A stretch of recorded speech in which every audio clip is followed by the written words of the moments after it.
салом алейкум, шаҳрвандони гиромӣ. Мо аз беморхонаи шаҳрии рақами 2 қарор дорад дар шабати Шолтанбина қарор дорем. Ман доктор Қодиров Абдусаттор сироятшунос мебошам ки аз беморхонаи шаҳри Хуҷанд ба ин ҷо барои хизмат ба беморон фиристода шудам.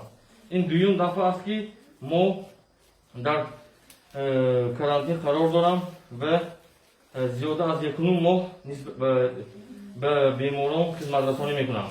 Ва чуноне ки дида шудааст, айни ҳол ба мо аз тарафи соҳибкорон, аз тарафи ҳукумати шаҳр, ҳукумати вилоят ва шахсоне ки худашон номашон нагуфтанд, лекин хизмат ҳамон қадар корҷомаҳо дастрас карда шудааст. Корҷомаҳои дидоед ба ҳар яки мо 1-2 маротибагӣ дар рӯз расида метавонад. Мо гуфтаниям ки ягон корманди ин беморхона ки дар ин ҷо фаъолият дорад, ягон камбудӣ надорад оиди ин масъала. Ва ҳар яки онҳо ин чизро истифода мебаранд ва ҳаррӯза бо ин чиз таъмин мебошанд. ҳар яки мо дидосед дар хизмати халқ дар 24 соат дар 3 бахс мо ҳар яки ҳамиҳоро таъмин карда додем.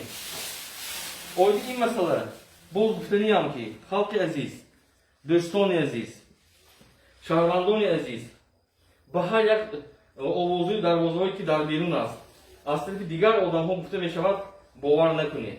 ҳар яки мо оиди ин масъалаҳо таъмин мебошем. ягон ин дар масъалаи камбудӣ ки одмо камбудӣ надорем. Мо ҳам аз масъалаи хӯроки, ҳам аз масъалаи таъмин намудани чорҷомаҳо мо камбудӣ надорем. ва ба шумоҳо, ҳамаи шумоҳо саломатии пурдавом ва барои ҳамаи шумо аҳли оилатон саломатиро итминон дорам. шаҳрвандони азиз, бо як хоҳиши аз шумо дорам. шаҳрвандони азиз, то шумо мо дар ин ҷо нисбати барои шумо хизмат кардан дар ин ҷо чанд рӯзе ҳаст ки барои халқ хизмат кардем ва аз шумо хоҳиши калон дорем ки шумо дар хонаҳотон қарор гиред ва худро ва аҳли оилаи худро аз ин балоҳо эмин доред. хоҳиши моро қабул фармоед.